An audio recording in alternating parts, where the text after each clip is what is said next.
Tragedy in Stockton with more gang violence. We're going to talk about all of the crime that's going on in Stockton, the gang wars that are happening up there, as well as California spending $500 million on a new 911 system, only to just scrap it and start all over. Trump sues California for in-state tuition for undocumented citizens and students, and we're going to get into all that and more on this episode of the California Underground, starting right now.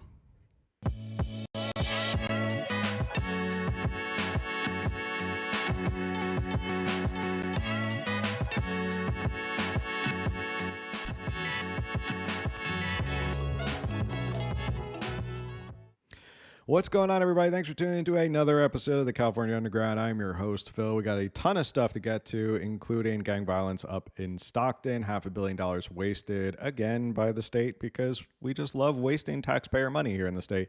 And Trump sues California over in-state tuition for undocumented students. Before we hop into all that, make sure you subscribe, like, share, comment. All that stuff helps with the algorithm, especially if you're tuning in here on YouTube, where we love listening to our chat. And as always, joining me is my co-host, the best, the fastest researcher in the West, Camille. What's going on, Camille? Do you know what? I didn't mention this to you before we hopped on, and I just remembered. December 1st, 2022. It's your birthday. Was when it's my 3-year birthday. 3 years. Oh, it's your 3-year anniversary. Woo!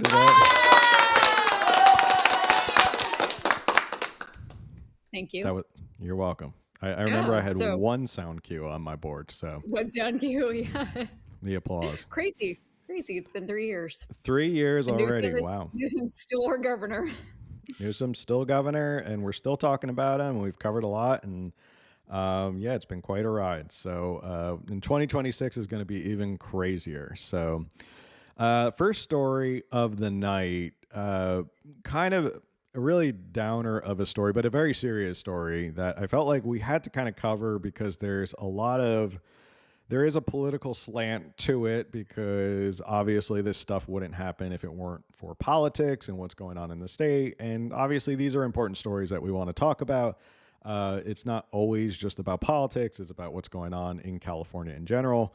There was a shooting up in Stockton this past week. It was very tragic. I think it was 4 people died, including children. It was a birthday party, 11 injured. It is believed that this was gang violence and gang retaliation, so gang wars going on in Stockton. Just as a disclaimer, this story specifically to me, I lived in Stockton. I went to UOP up in Stockton, so I was a Stocktonian for 4 years, know the city pretty well, so it kind of hits a little personal note for me when I see anything about Stockton, especially something like this, because I'm like, man, you know, I believe it. Stockton is a rough town. They told us when we were on campus, don't go off campus. They were like, it's a beautiful campus. Don't go anywhere off campus. Like, just don't go out in Stockton. And yeah, there's a lot of tragedy here. Let's just get into the video right now. And we're going to kind of dissect the history of what's going on in Stockton. Like, how bad is it in Stockton? If you're in the chat and you live in the Central Valley or you know about Stockton, let us know your thoughts. Also, if you're in the chat, make sure you check in where you're at in California, or maybe not in California. We've been getting a lot of people who are like, hey, I'm out in Texas and I enjoy your show, and keep doing what you're doing. So wherever you are watching, just let us know. And let's hop into this first video. Stockton community is reeling from Saturday's mass shooting. It left 4 dead and 11 others injured. And we know 3 of those killed are children and 1 barely an adult at 21 years old. And as these people try to figure out what led up to this shooting and who did this, hundreds gathered yesterday for a vigil to honor and support the victims, with faith leaders calling on city leaders for direction and to bring the community together. Many of those who took the podium demanding change, saying enough is enough. I'm not just here only wanting to come to a vigil, but I come with frustration. I come with rage. I come with anger. I'm mad as hell that an 8-year-old, that a 9-year-old, that a 14-year-old, that a 21-year-old was killed in our city. There is something that everybody can do, every single one of us have some kind of influence. If we are moms, our children is our influence. If we are working, our workplace is our influence. But we have to, every one of us, do something and be on the same page. Stockton city leaders joining in the vigil as well, saying now is a time for the city to come together in the face of violence. It's never been gangster to kill kids. Never. It's never been gangster to kill kids. You went in a birthday party and shot people's children. And I can't imagine a parent burying their child, what that must feel like when they should be making their Christmas list. And our hearts go out to those families that have lost someone, especially now with the holiday season. And again, the question is what led up to this shooting and who committed it. So if you have any information about this shooting or any possible suspect, you're asked to call Stockton Crime Stoppers. The number is up here on your screen. It's 209-946-0600. You can leave a tip anonymously, and there are thousands of dollars in reward money now being offered. And ABC 10 will continue to follow. All right. The lady who was talking there at the end, the blonde lady, her name is Stockton Mayor Cristina Fugazi. I'm assuming that's how. Sorry, I'm trying not to make light of something, but in Italian, Fugazi is kind of like a slang term for something completely different. If you're Italian, you know what I'm talking about.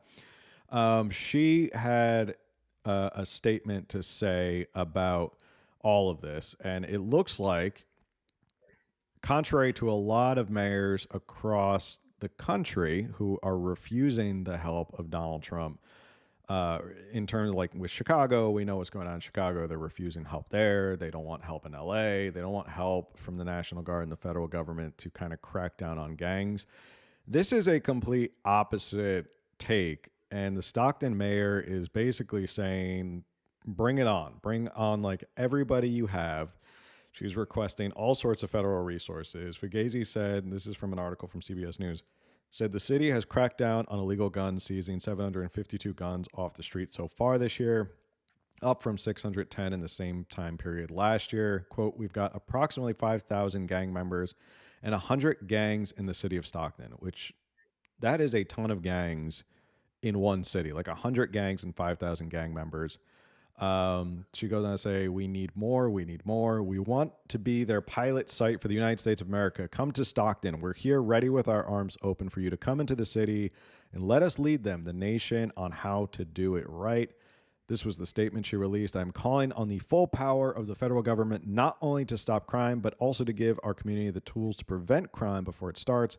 We propose an anti-crime and human development program called the Community Impact Program that brings appropriate resources from the Department of Health and Human Resources or Services, the Department of Housing and Urban Development, the Department of Justice, the Department of Education, Department of Labor, Department of Agriculture, Department of Transportation, Department of Treasury, the Department of Commerce, the Department of Veterans Affairs, and the Department of Interior directly into Stockton so we can build a safer, healthier, and more resilient community.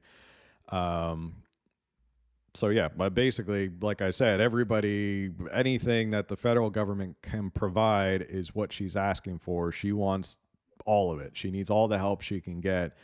And this has been a problem in Stockton for a long time. I want to kind of get into a timeline that I have in my notes. But before I do, I wanted to see if you had any thoughts, Camille. Well, I actually have a question, which I should have figured this out before I hopped on here. Do we know why they're speculating this was gang related? That's just the speculate. I think because of the way it went down, the shooting into a birthday party, just kind of the wild shooting. It's just kind of characteristic of those types of shootings. Like it wasn't targeted at anybody. It was just sort of a drive-by shooting. Okay. That's why it seems they haven't linked it to anyone specifically yet. That's why they're looking for information.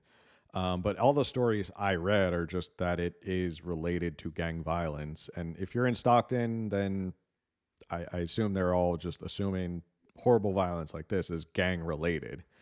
Okay. So I'm not familiar with Stockton at all.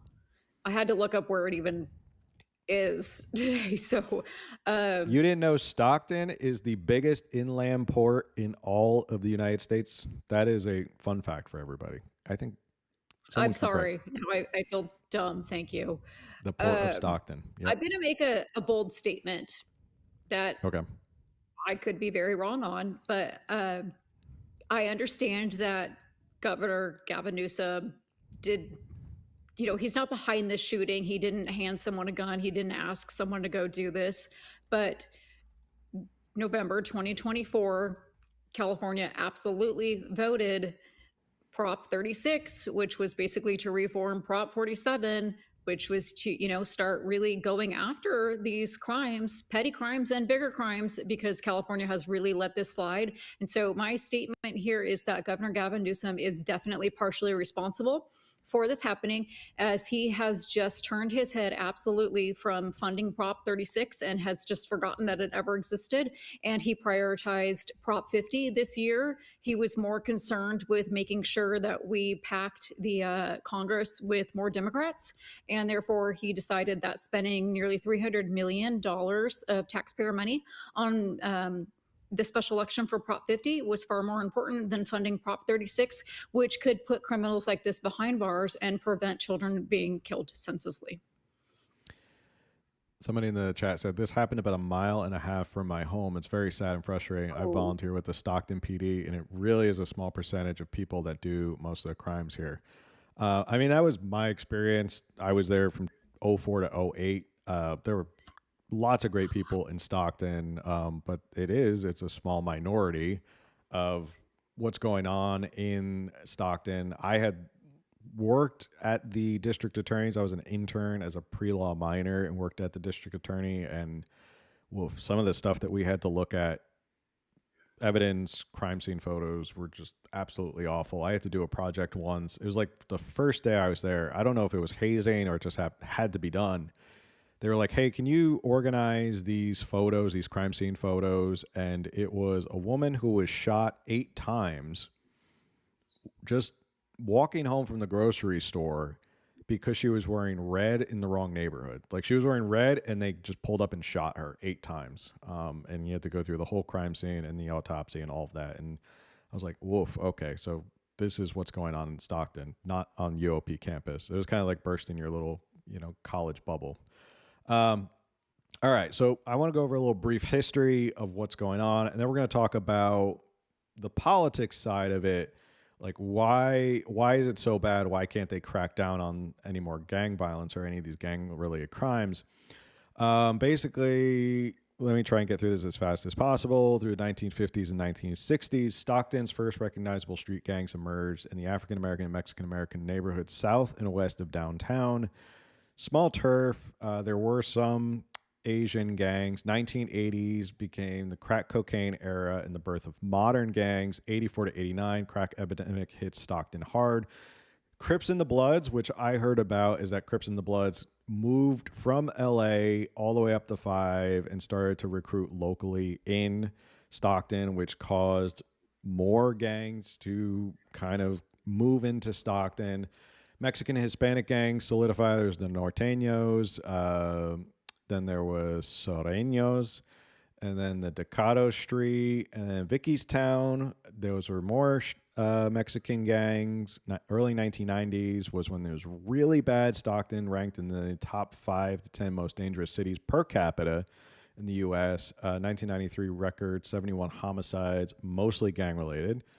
Asian gangs exploded, including original Asian gang, Asian Streetwalkers, and especially Tiny Rascals gang, which is a notorious gang, became major players after Southeast Asian refugees reached their teenage years.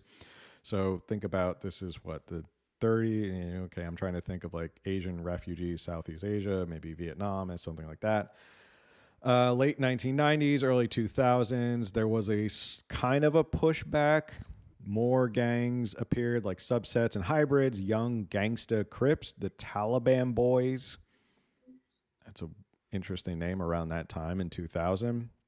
The Great Recession hit, which obviously caused more gang recruitment. When there's obviously bad economic factors, more people are going to join gangs. From 2011 to 2012, 58 of 71 murders were basically gang related. Now there was NorCal versus SoCal beefs, and Stockton and Sacramento gangs and rappers were all of a sudden in part of it.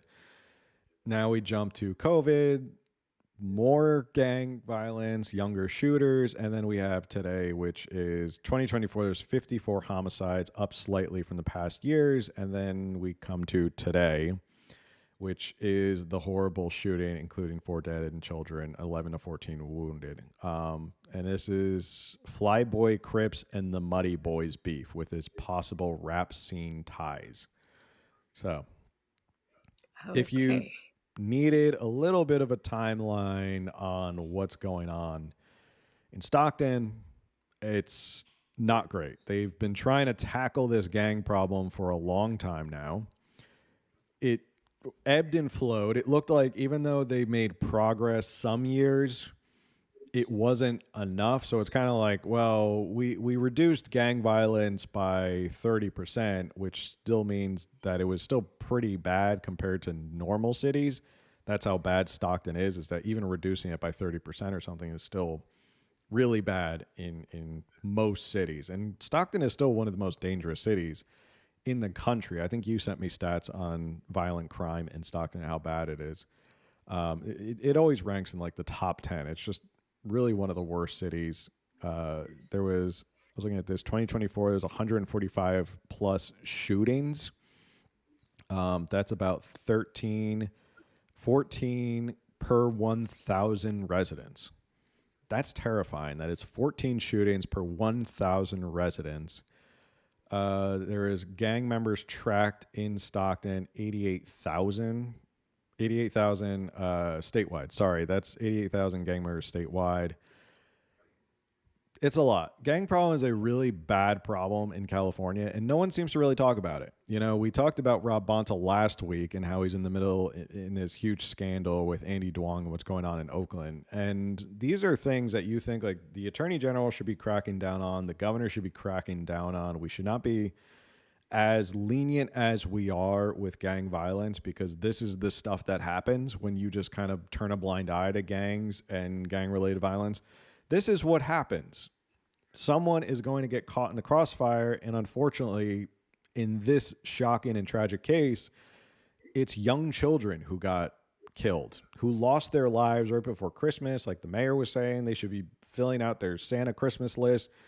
It shouldn't be like this. And, you know, for all Gavin wants to go on X and post a statement, oh, this is so tragic, and our hearts go out to it. It's like, well, you're part of the problem. You're part of the problem. You to your point, Camille, you don't want to fund Prop 36. You don't want to get tough on crime.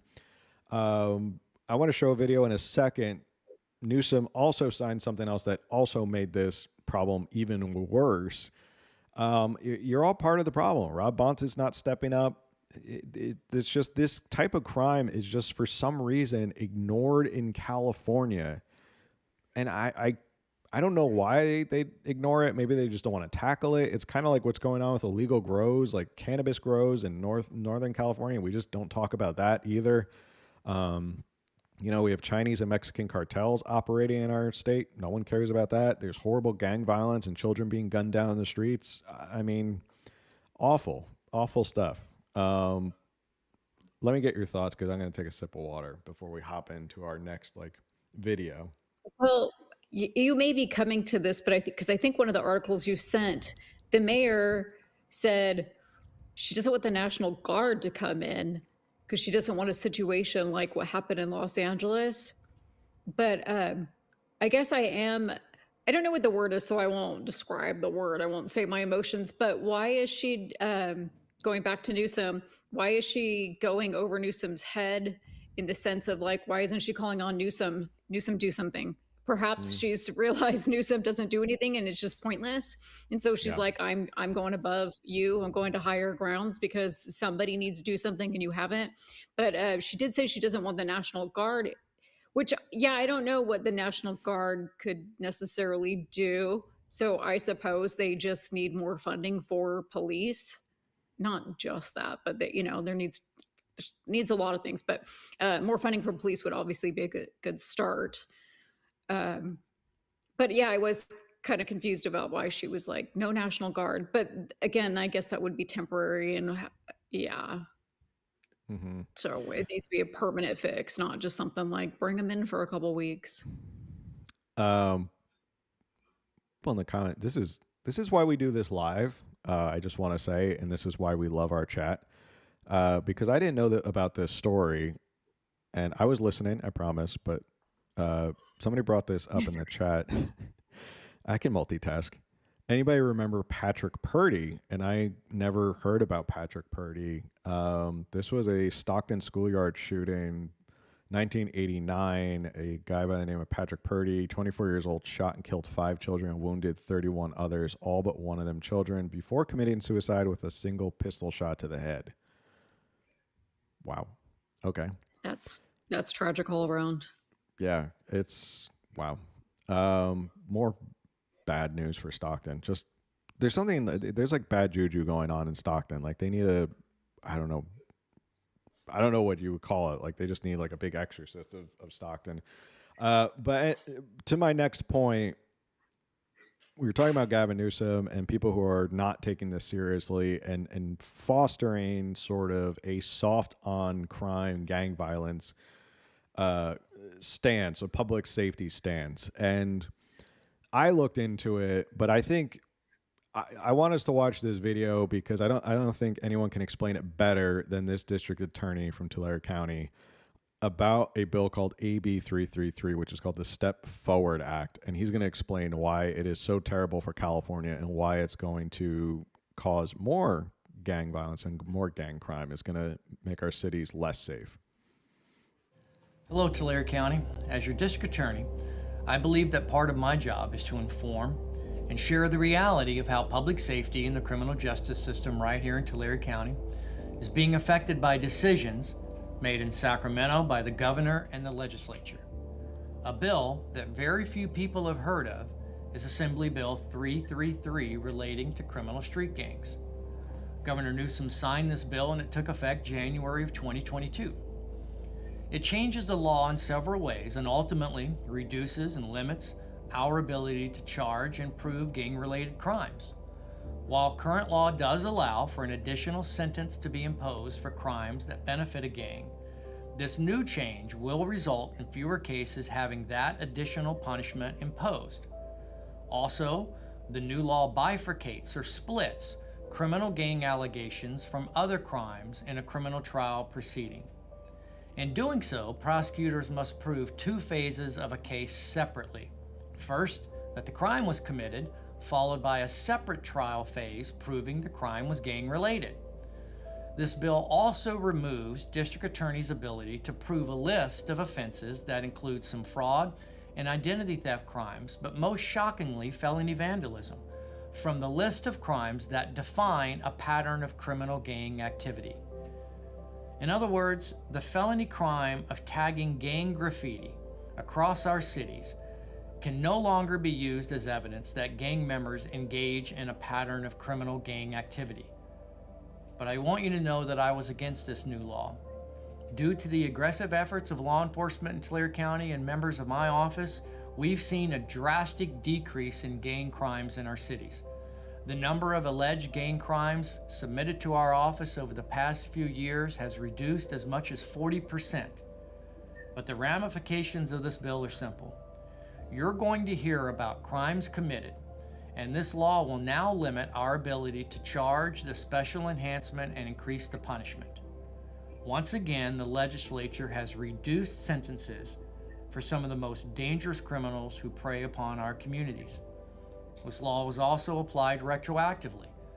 So my office and law enforcement are going to have to review every pending case to ensure the evidence meets the requirements of the new law. My fear is that inevitably some of our cases will now have that additional punishment stripped. I hope this short summary has been helpful to raise some awareness of the new law. But going forward, please know that members of my office are going to continue to charge gang enhancements when there's sufficient evidence to establish the required elements. But thank you for listening, and God bless you. All right, so that video was from several years ago when AB 333 was signed. To break it all down legally, what he's talking about is they've now made it so it used to be you could get a gang enhancement to your sentence, meaning the sentence would be harsher if they could kind of link you to gang activity. So in terms of you was talking about graffiti, that's one example. I watched another clip of people who were advocating for AB 333, and they were talking about how this one guy who was a member of a gang, and they were advocating for it because they were like, well, this is so unjust, this isn't fair. Their hypothetical was, well, if this guy went to the store, I guess this really happened, and he was a gang member and he needed to get milk for his starving child or something, and he didn't have the money, so he stole the milk. Then they were like, oh, he could get a gang enhancement because he stole the milk and he was part of a gang, so it made it a harsher penalty. So their argument is that's not fair because it's not really gang related, even though that same case, he stole a beer, which then I guess he shared with his gang buddies. Regardless, that's their argument, is that he was a member of a gang, he stole milk, and they were like, well, he shouldn't be penalized as a gang member. So that's what AB 333 is all about, is they're trying to take that away. And like the district attorney was saying, is you can first go through and prove that the crime did happen. So in the case if it's graffiti or robbery or something like that, then you could say, okay, well, this is the crime. You've been convicted of this crime. The second phase of that trial is then you have to show it was for the benefit of a gang, which is much more tenuous. It's much harder to show that it's for the benefit of a gang, because not everything necessarily is for the benefit of a gang. You may just be a member of a gang and committing crime.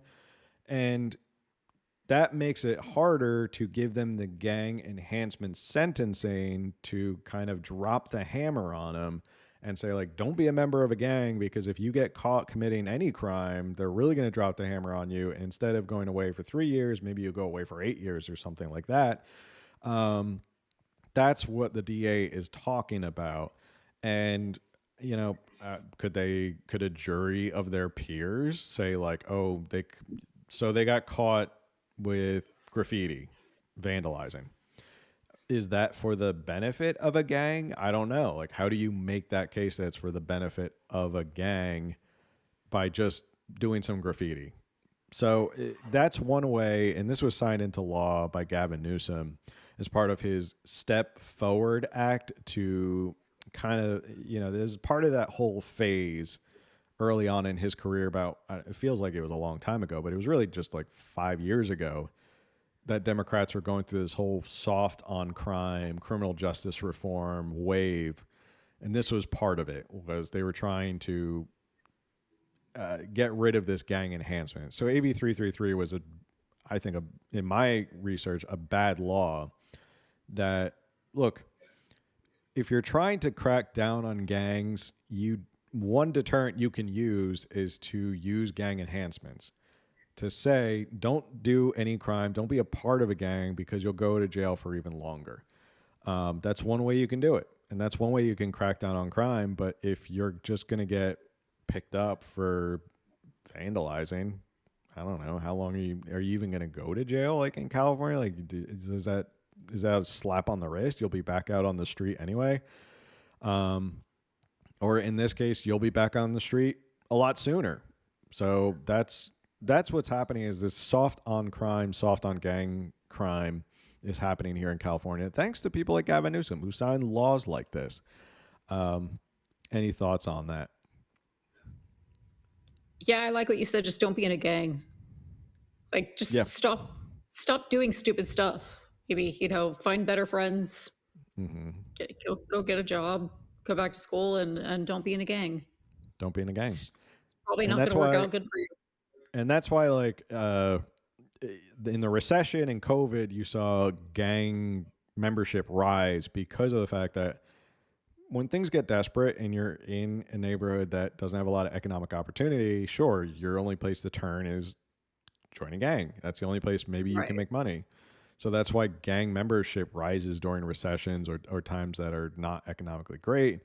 But I don't know how they crack down on has there been any good examples of cracking down on crime? Or, I mean, I know in LA, they really cracked down on gangs during the 90s.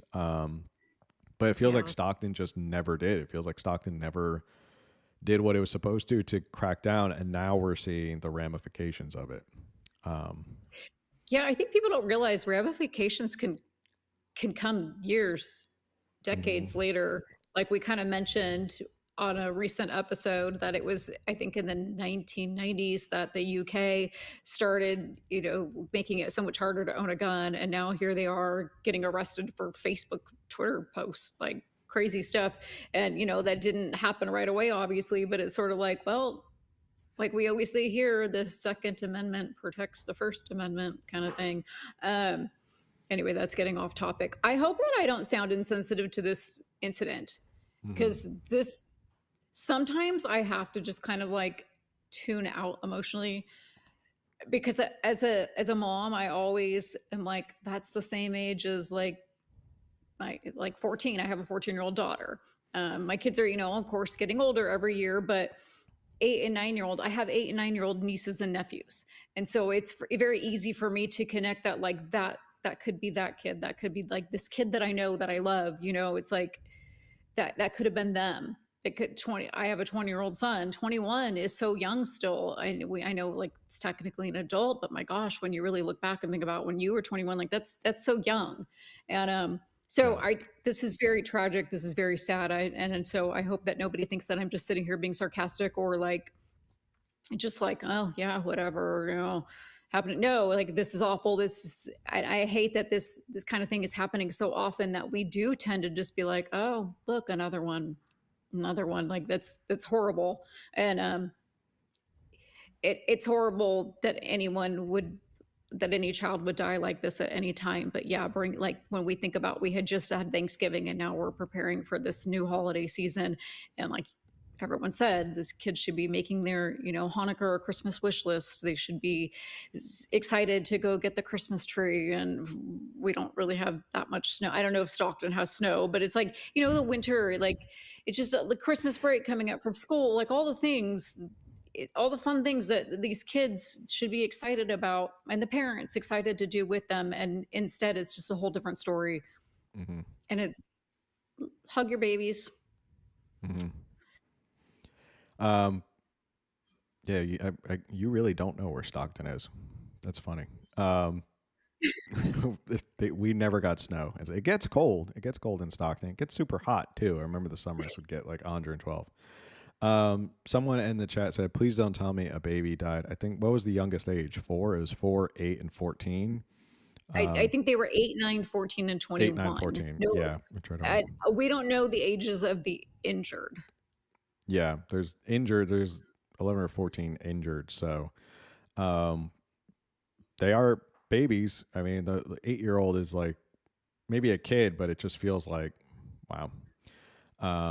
It's crazy. So obviously we're going to keep up on this story. This is still a developing story. What's happening? There is the allegation. There is the belief that it's gang related.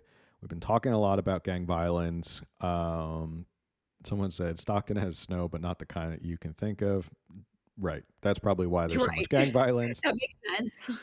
Thank you for that. We're going to keep up on this story as like it progresses. But this is important. This is one of those issues that not wholly political. There is some politics to it, but is an issue that needs to be talked about in Stockton because it seems like no one else is talking about it. Kind of like illegal grows up in Northern California from the Mexican and Chinese cartels. You talk to most people, they don't know about this stuff. And then people don't know about how bad gang violence is here in California. It's just never talked about. So it's not always political. Quick. Yeah, go ahead. Sorry. I was going to say real quick too, because California is such a, a large state. We've got 58 counties, and Phil's in San Diego County. I'm in Orange County. So we're here in Southern California, and we do try to search the news constantly, but sometimes there's these little like niche stories that we don't necessarily hear of. You guys are always welcome to send us tips. You can make a comment here. Phil's email it's on our website. Our DMs on Instagram are open.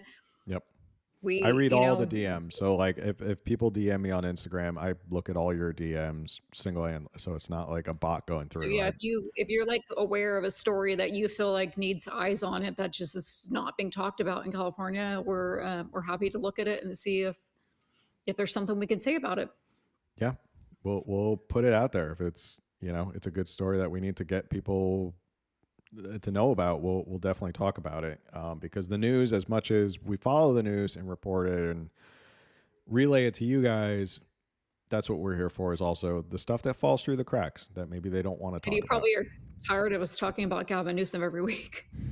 Yeah. So unless he does something new and crazy, but yeah. Think about it. We have one more year of Gavin Newsom. We're literally at the last year of his governorship. So, but to switch gears now and talk more about Gavin Newsom. Speaking of, this story was very heavy. This story might be pretty heavy too. I know you'll be shocked, but California took our tax money and wasted it on something that didn't go anywhere. I know. That's Camille's shocked face. I'm shocked. I saw the headline. I was like, no, California wasting our tax dollars on something. Turns out they spent almost $500 million on revamping the 911 system. Maybe this is a good segue from crime and all this happening in Stockton. They were trying to revamp the 911 system because it's, in Gavin's own words, it was antiquated. So they spent $450 million on it to just scrap it and start all over again and say, whoops, this doesn't work. So let's watch the video and we'll talk about it afterwards and break it down. And the state of California spent more than 5 years and $450 million upgrading our aging 911 system, only to overhaul its plan and face spending more time and taxpayer money. ABC 10's Becca Habecker joins us live in studio with more on this tonight. Becca? Yeah, Alex, the California Office of Emergency Services published a new report this month shedding light on why it paused the statewide rollout of what it calls Next Generation 911. The Sacramento Bee broke this story. And tonight, we show you how much taxpayers have paid so far, what we have to show for it, and how much more this project could cost. 911 emergency, what are you reporting? Throughout the state, California has about 450 emergency dispatch centers, also known as public safety answering points or PSAPs. California's overall system, what connects all these emergency services, is more than 50 years old. That's why in his first week as governor in 2019, Gavin Newsom vowed to modernize what he called the state's antiquated 911 system. Cal OES led the charge, choosing a unique regional approach with multiple vendors so an outage in one area wouldn't become an outage statewide. From 2019 to 2024, Cal OES says the state paid more than $450 million upgrading to what it calls Next Generation 911. But earlier this year, Cal OES paused the plan. A newly released Cal OES report sheds light on what happened. The good news, system upgrades are in place at every dispatch center statewide, it says, allowing dispatchers to better pinpoint a caller's location and receive text to 911. However, only 23 of the PSAPs have begun the migration for voice calls, and those 23 centers ran into significant operational disruptions, the report says. Cal OES found dispatchers had to handle incoming calls from both the old and new systems while transitioning over, which is a time-consuming and risky process during emergencies. It found the regional system creates interdependencies, delaying issue resolution, so Cal OES paused the rollout and is scrapping the regional plan in favor of a statewide approach. They'll seek just 2 contractors in a process starting early next year, which means more money and more time. How long have we been paying for the Next Gen system? I believe it was in the 2019-2020 budget, and that includes the installation of the infrastructure across the 447 PSAPs. And how long did we say then it was going to take?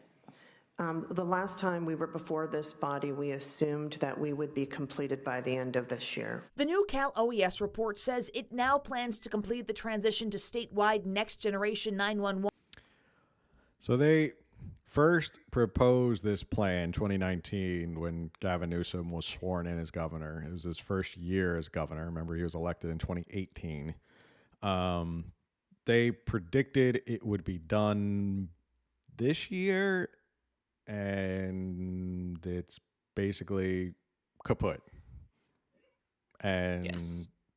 they're like, well, how much money do we spend? Well, now we need more money because we have to start from scratch. We basically spent all this money, all this time, 6 years on this, and it's all for naught. So just to give you that quick summary of where we're at. By 2030. The report doesn't give a cost estimate, but the Sacramento Bee talked with the chief operating officer of one of the vendors paid by the state to build the now scrapped regional design, who said the change will cost tax. Just to reiterate, 2019 is when they first proposed this. They said it'd be done this year. They spent $450 million on it. And now they're proposing it'll be done in another 5 years. And it's going to cost hundreds of millions of dollars to start all over, redo, and just basically get rid of the infrastructure and build a whole new system. I was actually going to ask because when you paused before, then I heard 2030 and I was like, wait, what? So this is now double the time. Mm-hmm. And it's probably going to end up being triple. It's probably going to not even be double the time. They probably won't get it done in that time, and it's going to be triple, possibly quadruple what they originally estimated it would cost taxpayers, us little innocent peasants. Yeah. Okay. Yeah. Okay. So this project going swimmingly well. There's even more money, estimating hundreds of millions more. The Cal OES report says the expenditures between 2019 and fall 2025 for Next Generation 911 in California were substantial, but not lost. The intent will be to build upon a large component of the infrastructure that already exists. I reached out to Cal OES and the governor's office today for comment. Cal OES did not get back to me by deadline, and the governor's office directed me to Cal OES. Alex? Shocking. Reached out to both of them and no comment. I understand technology is difficult regardless of how much we have. Like, I feel like we all kind of think at this point, because of all the technology we have, that we should be able to like literally just open our computers and type in a few things and new technology just works for us. Like, I understand that like this is a huge thing. This is a huge state. This is 40 million people that they need to connect, that need to be able to like call 911 at the same time if needed, you know. Like, I understand that like hopefully that never happens. And so this isn't just something where they can snap their fingers and get it done. But I do feel like the technology exists that a few smart brains together could make this happen pretty quickly. Like, I feel like a 1 to 2 year, this should have been done. And now when they kind of restart or build off of this, the technology is going to be, it's already outdated. And that's why I feel like it's not going to be completed in 5 years, because they're just going to be like, wait, no, this new technology is better. This is, scrap that, start this. And they're going to come across that often. Where they're going to be like, oh, wait, this is better. We got to include this upgrade because, you know, it's an important system. This is an emergency system. And that's why I don't believe it's going to be done in 5 years, because they already couldn't do this one in 5 years. And so I don't think that 2030 it's going to happen. Just like, you know, he didn't fix homelessness. He made it worse, no matter how much money he threw at it. We aren't all in electric vehicles like we were supposed to be, or wasn't it the initial 2030 or 2028 or something like that? The majority of the state was supposed to be in that, and they don't even have enough chargers or the infrastructure for the chargers, and the you know, the cars don't necessarily exist or aren't affordable for us yet. So I love all these promises that Gavin Newsom has made and cost us billions of taxpayer dollars, and things have not improved. Yeah. Someone in the chat said, I've got a lot of Commodore 64S if the state's looking to upgrade. And I think they still have a few copies of Windows 95. Yeah, to your point, they'll be out of date by the time. Floppy disk? Yeah, the old floppy disk. Remember the old floppy disk? Like that was actually floppy, like the big one. Anybody in the chat remember like the big ones that were like this big, and they had like, I don't know, 3 bytes of memory on it. And now our phones are like supercomputers. But you'd actually like flop them around, and then you got like the smaller, more compact ones. They were still called floppy disks, or they're called hard disks. I remember after that. Someone said, I bet Elon could get it done. Elon probably could get it done. He probably couldn't get it done. He'll I buy bet 911. Elon will And fix then 911. extreme liberals will stop using 911. But shout out to the chat. Hi, everybody. I see that it's going quite active. So hi. Thank you for being here. So this is a op-ed from Cal Matters. Newsom's 911 debacle is California's latest failed tech adoption. And we're going to get to Gavin Newsom and his pie in the sky ideas. There's something I learned about Gavin Newsom. This was after he got elected. His first stop was in San Francisco. He said, quote, during my first week in office, I proposed making crucial updates to modernize our antiquated 911 system, Newsom said during a media event. The idea that it's 2019 and we are using analog systems designed decades ago is astounding, and we need to make investments to make sure the technology aligns with the devices people are using in their daily lives. California's antiquated analog microwave network must be upgraded to a digital network to maintain safety operations that can integrate into the 21st century technology everyone is using, Newsom added. And then the article goes on to say, this is really what happened. So this isn't Gavin Newsom talking anymore. It says, quote, California settled on a design that no other state had implemented, a regionalized approach that divided the massive state into 4 sectors between 2019 and 2025. California paid 4 technology companies over $450 million to build out its next generation 911 system, a more advanced emergency communication tool that would provide dispatchers with enhanced location services and other ways for the public to communicate with the first responder operators. But when the time came to turn that system on, it didn't work. That's fascinating to me that it is. They did all this work for 6 years, and they worked on this for 6 years and spent almost $500 million. And that when they went to turn the system on, it just didn't work. Not that they didn't do any beta testing, not that they tried it out, not that they tried to figure out small samples of whether it would work. They just went to turn it on and it didn't work. The state now proposes a new design similar to what other states have adopted. Cal OES will seek proposals next year for a substitute at additional cost of hundreds of millions of dollars. This is not the first time they failed to deliver on promises. This one is the poster child of the state's most ambitious technology project called the Financial Information System for California, or FISCAL for short. Launched in 2005 as a one-stop application for managing state finances, it consumed more than $1 billion, is many years overdue, is not likely to be completed until sometime in the next decade, if ever. The common denominator demonstrated anew in the 911 project is the effort to create something new rather than relying on systems with proven functionality, which is the bureaucratic equivalent of reinventing the wheel. So this is not the first time that California has fallen on its face when it comes to implementing any sort of new technology. Hold on, let's see if we got Camille back now. Looking at the chat. Hey, welcome back, Camille. Speaking of technology, I need upgrades apparently. Apparently. If only you knew someone who was good with computers. Let's see. I was talking about the technology failures. I don't know if you heard the part where I said they went to go and turn it on and it just didn't work. So they spent $450 million and they weren't to turn it on. It just didn't work. So it's like that. We should have inserted a clip of that scene in what's that classic Christmas movie? And that would have been a Chevy Chase when he goes like, he tries to put it together and it doesn't work. And yeah, that's Gavin Newsom right now. It's like, like it doesn't work.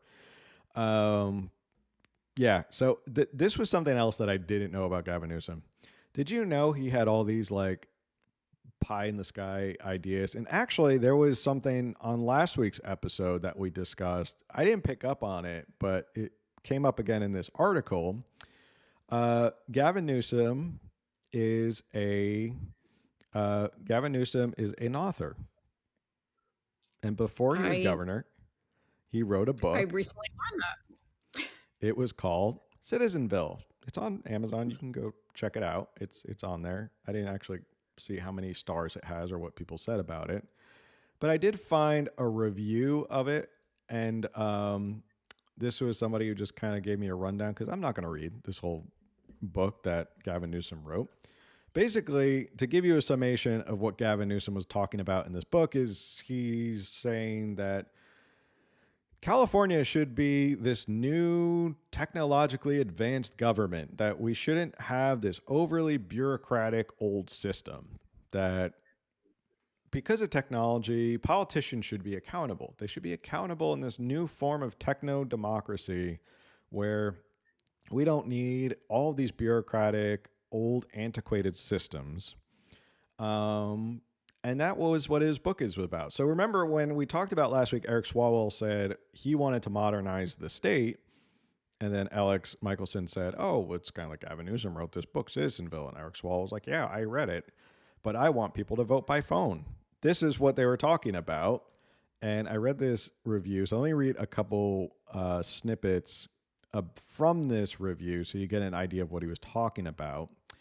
Newsom does provide some ideas of his own, most notably the titular Citizenville, in which citizens can collect points by doing real-life good in their communities.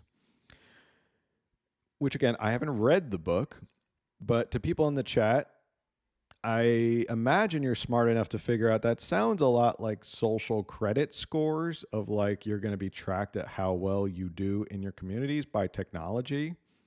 Interesting. He models it on Farmville. I don't even know, does Farmville still exist? Remember that online game that people were playing? I never played it. I have no idea, but I'm thinking, did he play Farmville? Maybe he played Farmville. He didn't do much as lieutenant governor. In fact, he was notoriously like out of work. Like they couldn't find where Gavin Newsom was during his time as lieutenant governor. So maybe he was playing a lot of Farmville. Well, he treats the concept as a, quote, shorthand for how government needs to adapt to this new technological age. He keeps returning to it throughout the book. Quote, it's the perfect mashup of gaming and real civic engagement, with the bonus of not only virtual rewards, but real physical rewards. Again, that sounds like social crediting. Like if you do good, then the technology overlords will reward you. At moments like that, he almost needs to channel Thomas Friedman and other mass market intellectuals with their sweeping pronouncements of what will fix the world. In the end, he argues, technology will transform how people interact with their government. No longer will the political elites pass down laws and only care about their constituents' concern as election day approaches. Social networks and other websites are turning that interaction into a two-way street, with those constituents offering constant feedback on their representatives' performance. Which, to that, I say bullshit, because nothing has changed. We still have political elites like Gavin Newsom who hand down edicts and executive orders. I mean, COVID is a great example. And are not accountable to the people. And yeah, Gavin Newsom's on X and all these social media platforms crowing about one thing or another or trying to mock Trump. Is he listening to any of the comments? Is he listening to any of the replies? Is he listening to any of that stuff? I doubt it. It's probably his team who's on there. He's behind a bunch of walls of a team member who is filtering this to him, if they even filter it to him at all. So, no, I don't think his idea that technology has made politicians more accountable or more accessible has come to fruition. In fact, he's become basically what he's railing against in Citizenville. He's become the political elite who doesn't listen to the constituents, doesn't like what their ideas are, wants to do exactly what he wants to do. So Citizenville, I don't suggest it. You could go read it. Maybe people want to go read it and see what a load of BS it is. More power to you. Tell us about it. You can email me and say like, hey, I read that book. And I'll be like, I'm sorry you read Gavin Newsom's Citizenville book. But thank you. Thank you. Speaking of him, he actually left the state again today. So I saw that. Yeah, he's on his way to Washington, D.C., right? Yes, D.C. and Arizona. Okay. For what purpose is he on his way? I think he was asking for more wildfire relief or something like that. Oh, yes, I think that was the purpose of D.C. I don't know what Arizona's for. Just because, we've said it before on this show. Like Gavin pretends like he has all this time to leave. He went to Brazil, now he's in D.C. and in Arizona. He's all these different places. he travels as if like he's solved everything. Like California is perfect. Like everything's good. I'm done. I'm done with my assignment early so I can go travel to all these places as governor. When in reality, he should be here trying to fix things. So Gavin Newsom, Citizenville, go check it out. Well, there was just that disgusting shooting, and he's like, "Oh, that's a bummer." Anyway, see ya. Yeah, here's a half-hearted post on X. Good luck, everybody. I'm not gonna roll out anything, or maybe send like the California National Guard or CHP or something like that to kind of maybe help out in Stockton a little bit more. No, I'm out of here. I'm gonna go to Washington, probably start measuring the drapes for the White House that I think I'm gonna win in a couple years. So that's basically the situation in California. Gavin Newsom promised all this stuff. Nothing came to fruition. Hundreds of millions of dollars, if not billions of dollars in taxpayer money is going to be wasted. And yeah, nothing ever gets better. So any other comments on Gavin Newsom's move to modernize the state? Do you think Eric Swalwell will do any better if he ever becomes governor? God forbid Eric Swalwell becomes governor. I don't even want to think about him becoming governor. So I'm not going to speak that into existence. Don't even put it out in the universe now. Yeah, just. Somebody said Citizenville equals China. I was like, yeah, it sounds like it kind of sounds like that's what he's advocating. He's advocating China. He basically wants us to be on a social credit score where it's like Farmville, everybody. It's like a fun little game. Like you just do good in real life and you get rewarded with all these things, as opposed to just being a charitable good person. I don't know what happens in Farmville. Is Farmville in Stockton? Because I have no idea what happens in Farmville. Farmville's not in Stockton. No. I don't know if Farmville gets snow, which Stockton does not get snow. So Camille knows literally nothing about Stockton.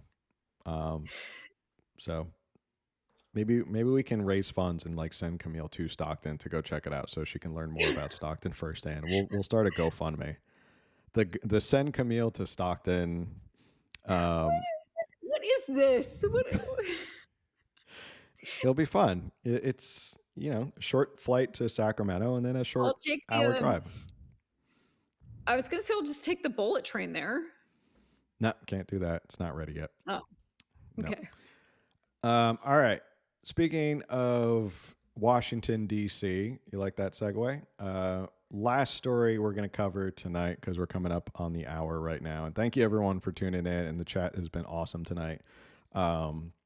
So great seeing everybody. I'm trying to like bounce back and forth between what you guys, someone said, you'll regret it. Don't go. I went there a couple years ago to visit again. And I was like, man, I must look back on Stockton with rose colored glasses because it was college and everything. I was driving down like Pacific Avenue. I'm like, oof, was Stockton always this bad or did it get worse since I've been here? But anyway, San Diego is a little bit nicer than Stockton. Sorry. And I don't think a lot of people will disagree with me on that. So anyway, back to what I was talking about with Washington, D.C. This will be our last story of the night. In-state college tuition for California's undocumented students is illegal, Trump suit alleges. So the Trump Department of Justice has sued California over in-state tuition benefits for undocumented students. The suit, which names Governor Gavin Newsom, Rob Bonta, basically all the heads of the UC, the Cal State, and California community colleges, also seeks to end provisions of the California DREAM Act that allow students who lack documentation to apply for state-funded financial aid. Quote, California is illegally discriminating against American students and families by offering exclusive tuition benefits for non-citizens, Pam Bondi said, saying the state has a flagrant disregard for federal law. The tuition suit targets Assembly Bill 540, which we'll talk about in a second, which passed with bipartisan support in 2001, offers in-state tuition rates to undocumented students who completed high school in California. The law also offers in-state tuition to U.S. citizens who graduated from California schools but moved out of the state before enrolling in college. Between 2,000 and 4,000 students attending the University of California with its total enrollment of 296,000 are estimated to be undocumented. Across California State University campuses are about 9,500 immigrants without documentation enrolled out of 461,000 students. The state's biggest undocumented group, estimated to be 70,000, are community college students. The Trump administration's challenge to California tuition statute focuses on a 1996 federal law that says people in the U.S. without legal permission should, quote, not be eligible on the basis of residence within a state for any post-secondary education benefit unless a citizen or national of the United States is eligible for such a benefit without regard to whether the citizen or national is such a resident. Let me see if I can pull this up. Did I get the right? Did I find the right? Here it is. AB 540. So this was 2001, signed by Gray Davis while he was still in office before he was kicked out, and we got the governor, or at least you guys got the governor. I wasn't living here at that time. This bill would require that. I was not in Stockton in 2001. No, I was in high school in 2001. This bill would require that a person other than a non-immigrant alien as defined who has attended high school in California for 3 or more years, who has graduated from California high school or attained the equivalent thereof, who is registered at or attends an accredited institution of higher education in California, not earlier than the fall semester or quarter of the 2001-2002 academic year, and who, if he or she is an alien without lawful immigration status, has filed an affidavit as specified, be exempted from paying non-resident tuition at the California community colleges and the California State University. Basically, the bill allows, if you've been living here and you graduated from high school here in California, then you can apply for in-state tuition, which that is what the Trump administration is suing California over. Any thoughts on this story while I check the comments, because they are going wild right now? Sure. There's, good arguments for why students that have been living here, and like one of the arguments was, they've been living here, they've been going to school here, and they're likely going to stick around. And so why not help them with tuition, as they're probably likely going to be residents of California that could be our next, lawyers, politicians, doctors, et cetera, et cetera. And I understand that argument. I do disagree with how much funding, tax dollars, goes to illegal immigrants. So there's that. Oh, looks like we lost her again for a second. All right. Some of your comments. Let's see. I'm assuming it says, except for the campus of, it says Europe. I'm assuming UOP. Stockton really has not a whole lot to see, except maybe a trip out to Garlic Brothers. I think I went to Garlic Brothers while I was in college. Somebody else said, we have a great neighborhood decorated for Christmas, a Stockton positive. I remember northern Stockton was sort of the nice area of where Stockton, like there was northern and southern. Anyway, Camille's back. You can finish your thought. I was just talking about the chat. I was talking to myself, and it wasn't until I used my hands, and on the video it didn't go. Anyway, I was just saying, I understand both sides of the argument of this issue. But I don't understand why this is it's so important to Trump, because I do feel like there's probably so many more pending issues that California could be sued over and go after. But at the same time, we are just bleeding tax dollars to illegal immigrants, and us citizens, us taxpayers are definitely hurting for it. Yeah.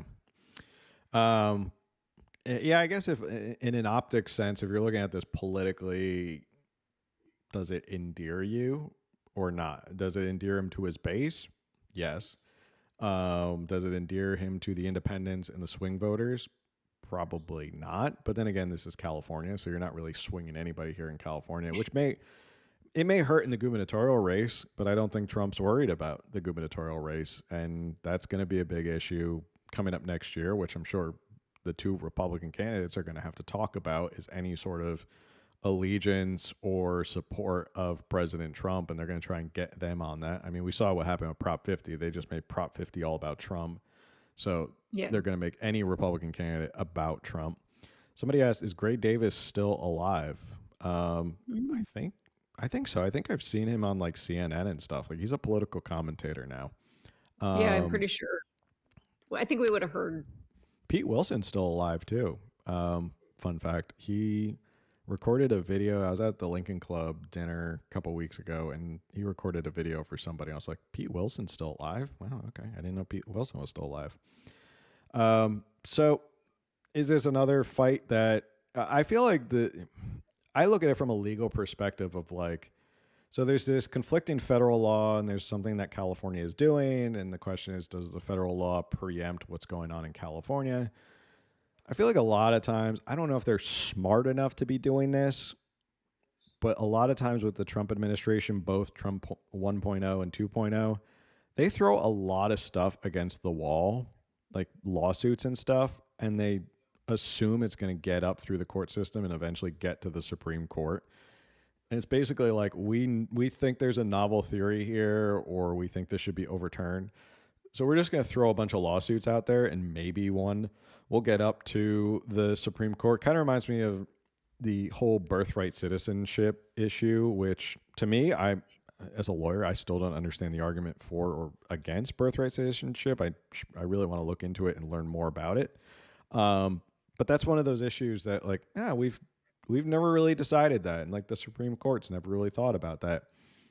So I wonder if these are sort of those issues that Trump just and his DOJ just throws against the wall, and they're like, we think there's an argument, and maybe if it gets to the Supreme Court, it'll get overturned. It's worth a shot. And what's the worst that can happen is that we lose, and then we just move on. But I don't know. That's maybe I'm giving the DOJ at Trump administration too much credit and Pam Bondi way too much credit, but who knows? That's what I think is happening, is they're just trying everything, and they're like, let's just sue and see what happens. So yeah. Yeah, maybe with all the lawsuits California has against them, they're just like, well, we'll just start filing some here and there. So that's a good one. Yeah, it seems to be like lawfare on both ends, which, just remind you, on both federal and state, like, it's the taxpayers. We're all just paying for these legal fees. So just keep that in mind, like all these lawsuits that are flying back and forth. Remember, Trump, when he got elected, the first thing they did was put $50 million aside just to fight Trump. And remember, they said they couldn't fund Prop 36 because there was absolutely no money, but they found $50 million for suing Trump. Again, they also found $300 million for this dumb special election for Prop 50. So, you know, I know you're shocked that politicians lie to you because they don't want to do things. So just keep that in mind. It's like they're fighting in court and they don't have to worry about the legal fees. It's like we all just have to end up paying we get the bill at the end of the day. We have to pay for all this stuff. You know, when my kids were younger, I think a lot of parents have this rule, like, okay, you dumped out that box of toys and you want to move on to the next box of toys. You need to clean up the first box. I feel like in like politics, the government shouldn't be allowed to have all these new funded programs while they're still trying to fix like the ones they allegedly, you know, are fixing or funding. Like this, the first one we talked about with 911 is like, you didn't even complete that one. You don't get to propose new projects. Go work on that. Fix homelessness. And then maybe we'll talk about a bullet train, but like prove yourself. And they're not proving themselves. That is like the biggest issue we have is these politicians. They're always just like, well, elect me again so I can keep working on this. I'm like, no, you had your 3-month trial and you suck. Like, yeah. Kind of end on a lighter note because everyone's talking about it in the chat. Here's one good part of Stockton, Garlic Brothers. We're not sponsored by Garlic Brothers, but that pizza sure looks pretty good. Yeah. Did I ever go to Garlic? I feel like I remember going to Garlic Brothers. But anyway, here's a Garlic Brothers right on this is the port. So Camille, it's part of a body of water, and there's a port, and that's Stockton. They have a lot of ships that come in. That's why they're called the Port of Stockton. In fact, actually, their AAA team or the AA team is called, I think they're called the Stockton Ports. Correct me if I'm wrong in the chat, but I'm pretty sure it's called the Stockton Ports. You don't even know Stockton boy? I'm pretty sure it's the Stockton Ports. Let's go. People in the chat. Pretty sure it's not 100%. People in the chat, let me know. Is it the Stockton Ports before we sign off? I'm pretty sure the AA team down on the water is called the Stockton Ports. They're the AA team for the athletics. All right, I'm going to look this up. Wow, you sound so sure of yourself and all your Stockton information. I know a lot more about Stockton than you. You thought Stockton got snow. You thought Stockton was... I said I don't know if it gets... Okay, we're just kidding. We don't need to... I'm gonna look this People up are, now. we're going to lose our base.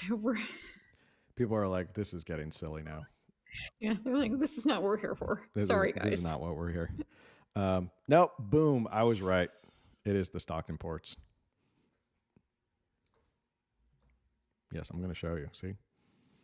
Okay. It is the Stockton ports, the official site of the Stockton ports, the AA team in Stockton. Anyway, much love to Stockton. I really am hoping that, on a serious note, that they figure out what's going on with crime, and so they don't have tragedies like they did this past week. So Modesto has the nuts. Right. Modesto has the nuts. Garlic Brothers, Gilroy, Central Valley, all stuff that Camille has no idea about because it's too far north of Orange County. So it's too far north on the 5. Anyway, enough bashing on Camille for not knowing anything above Los Angeles County. It is the ports. Thank you. See? And the Modesto Nuts. See, there's another team. They were called the Modesto Nuts. You're learning so much about Central Valley right now. That's not the point of tonight's show. Anyway, we've gone way over. We're getting silly. Any other final thoughts before we sign off for tonight? Either about Stockton and the Garlic Brothers and the ports or whatever, or anything else we talked about? No final thoughts tonight? I'm going to just go learn about Stockton, and every other city in California. Yeah. I really think we should start a GoFundMe. We're going to start a GoFundMe with people who are tuning in. We're going to send Camille up to Stockton. She dropped off again. Anyway, with that, we have gone on for... Oh, she's back. I was just saying we're gonna get that GoFundMe started to send you up to Stockton. It'll be a nice time. Yeah, I think it's a good idea. Yeah, you can go to Garlic Brothers. We'll make a reservation for you. Educate myself. Thank you. I appreciate it. No problem. All right. With that said, we've gone on way too long. We got a little silly at the end there, but we can be silly every once in a while. So thank you everyone for tuning in live. Everybody in the chat, thank you so much. It makes these lives so much fun is when you guys are in the chat and giving us these answers and giving us this commentary. Like I didn't know anything about Patrick Purdy, and you guys taught me about Patrick Purdy tonight. So all this stuff, thank you for. And look at that! Oh, look at that! It just popped on the website. The Ports are playing the Pacific Tigers, my alma mater. That's fun. Anyway, I gotta sign off. I gotta wrap this up. All right. With that said, make sure you like, share, subscribe, review if you're watching us on YouTube. Helps with the algorithm. Helps more people find us. And the best thing you can do to support the show that is 100% free is share it with somebody else. Share it with somebody else who you think needs to know about California politics and wants to tune in every Tuesday live at 8 p.m. Also, we're on audio. So if you listen on audio and you can't get around to us at 8 p.m. on Tuesday, we're all over on audio, Spotify, Google, Apple, basically anywhere you can find podcasts, all that stuff. And we will see you on the next one. Later.